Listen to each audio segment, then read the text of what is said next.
Welcome back to सिवाय coaching centre. आज का हमारा टॉपिक है न्यूटन्स लॉ ऑफ मोशन।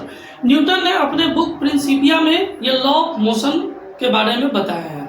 तो इसमें उन्होंने 3 तरीके की लॉ ऑफ मोशन दी है। फर्स्ट लॉ ऑफ मोशन हमें कहता है कि कोई ऑब्जेक्ट तब तक स्थिर रहेगा जब तक कि कोई उस पर एक्सटर्नल फोर्स न लगाया जाए, और स्थिर तो स्थिर, अगर वो मोशन में भी है तो वो तब तक स्थिर नहीं होगा जब तक कि उस पर कोई एक्सटर्नल फोर्स नहीं लगा जाए। तो इसका मतलब ये हो गया कि किसी ऑब्जेक्ट को मोशन से रेस्ट में लाने के लिए या रेस्ट से मोशन में लाने के लिए आपको एक्सटर्नल फोर्स की जरूरत पड़ेगी। तो इसी को हम लोग कहते हैं बल की, इसे डिफिनीशन भी कहते हैं, और बल के डिफिनीशन हमें फर्स्ट लॉ ऑफ मोशन से मिला है। आगे देखिए, इसी रूल को हम लोग, इसी प्रिंसिपल को हम लोग जो है वो जड़त्व के नियम भी कहते हैं, गैलीलियो के नियम भी कहते हैं। यहाँ पे जड़त्व जो है वो इनर्शिया हमें बताती है कि आप जैसे कि किसी बस से जा रहे हैं, यात्रा कर रहे हैं, ट्रेवलिंग कर रहे हैं, तो वहां पे बस जो है वो स्थिर रहती है, आप उसमें बैठे रहते हैं। अचानक से जब बस खुलती है तो आप जो है वो पीछे की ओर ऐसे झुक जाते हैं। ऐसा इसलिए होता है क्योंकि आपके शरीर का जो पार्ट है वो रहता है मोशन में, स्थिर में, लेकिन जब बस चलती है तो वो मोशन में आ जाती है। तो आप जो है वो उस बैलेंस को बनाए रखने के लिए वो जो है वो पीछे की ओर झुक जाती है। इसको हम लोग कहते हैं विराम का जड़त्व का नियम। कहने का मतलब है कि जो हमारा रेस्ट का जो इनर्शिया है वो इसका एग्जाम्पल है, बस के चलने पे यात्री के पीछे की ओर झुक जाना।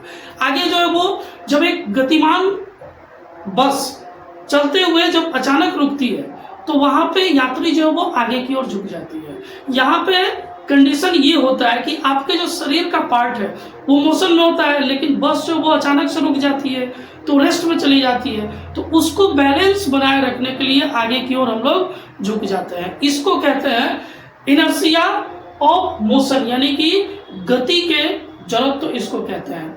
आप देखिए, आपके घर में कंबल होगा, कोट होगा, जो हमारे घर की जो माँ होती है, माँ जब कोट को झाड़ती है, ऐसे उस पर डंडे से पीटती है, तो उसमें से जो धूलकण होता है वो नीचे गिर जाती है।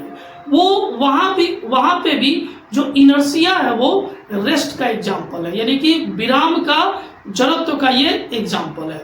ये था हमारा फर्स्ट लॉ ऑफ मोशन, जिसको जड़त्व का नियम भी कहते हैं, गैलीलियो का भी नियम कहते हैं।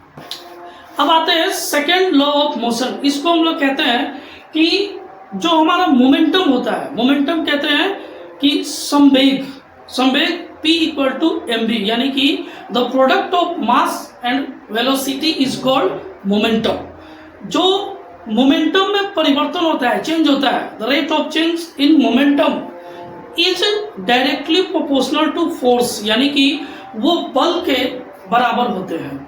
जैसे कि आपने अभी देखा कि P इक्वल टू mv, यानी कि mv जो है वो उसमें rate of change mv minus mu, दो आपके पास में मोमेंटम हो गया, दोनों के बीच में चेंज हो गया।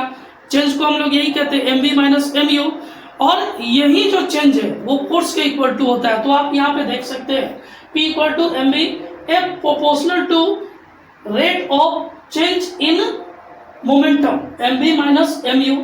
हमने यहाँ पे m को कॉमन लिया और ये टाइम के अकॉर्डिंग हो रहा है, तो v minus u by T, और ये जो हमारा फॉर्मूला होता है वो एक्सेलरेशन के बराबर में होता है, यानी कि a equal to v minus u by t. तो यहाँ से हमको जो है वो क्या मिला, force equal to m into a. इसका मतलब अगर इसको इजी लैंग्वेज में अगर कहा जाए तो आप जितना ज्यादा फोर्स लगाएंगे उतना ज्यादा आपका एक्सेलरेशन बढ़ेगा। समझे? आप गाड़ी चलाते हैं ना, तो गाड़ी चलाते समय जितना आप अपने एक्सीलरेटर को तेज हाथ से यूज करते हैं वो उतना ज्यादा गाड़ी भागता है, यानी कि जितना आपका फोर्स लगेगा आपका एक्सीलरेशन उतना ज्यादा बढ़ेगा। ये है हमारा सेकेंड लॉ ऑफ मोशन। यहां से हमको क्या प्राप्त हुआ, यहां से हमको प्राप्त हुआ बल का formula F equal to m into a. अब हमारे पास में अगला जो है वो थर्ड लॉ ऑफ मोशन, यानी कि न्यूटन के गति के तीसरे नियम, जो हमें ये बताता है कि एक्शन और रिएक्शन इक्वल मैग्नीट्यूड के साथ में अपोजिट डायरेक्शन में होता है। जैसे कि आपको एक एग्जांपल बताते हैं, आपके सामने कोई आदमी खड़े हैं, आप उसको जो है वो एक थप्पड़ जो है वो दाहिने हाथ से उसके दाहिने गाल पे मारेंगे, तो वो उतने ही स्पीड से आपके बाएं गाल पे बाएं हाथ से मारेगा। ये क्या कहलाया कि जो हमारा स्पीड था वो तो मैग्नीट्यूड इक्वल था, लेकिन डायरेक्शन ये हो गया कि हम अपने लेफ्ट हैंड से और वो अपने राइट हैंड से, यानी कि उल्टा डायरेक्शन होता है। आगे देखिए इसका और एग्जांपल, दीवार पे आप बचपन में आपने क्रिकेट बहुत खेला होगा, तो उसमें जो है वो बॉल को दीवार पे हम लोग फेंकते हैं, तो हम जिस स्पीड से फेंकते हैं वो उसी स्पीड से हमारी तरफ आती है। ये क्या हो गया, डायरेक्शन उल्टा हो गया लेकिन मैग्नीट्यूड सेम हो गया। आगे देखिए जमीन पे चलते हैं तो हम जो है वो जमीन को पीछे की ओर धकेलते हैं अपने पैर से, और जमीन हमें आगे की ओर ले जाती है, धकेलती है। तो इसको हम लोग इसीलिए हमारा एक पैर आगे जाता है तो एक पैर पीछे। ये हो गया थर्ड लॉ ऑफ मोशन का एग्जांपल।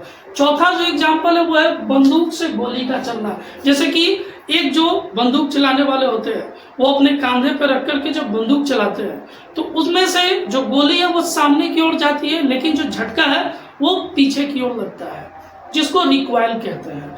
ये था हमारा Newton's law of motion. I hope कि आपको ये समझ में आया होगा। आपको किसी भी तरीके की क्वेरी है तो आप कमेंट बॉक्स में कमेंट कर सकते हैं, दोस्तों के साथ शेयर कीजिए, सब्सक्राइब कीजिए, और इससे रिलेटेड क्वेश्चन जो है वो आप कमेंट बॉक्स में कमेंट कर सकते हैं। Thanks, have a nice day.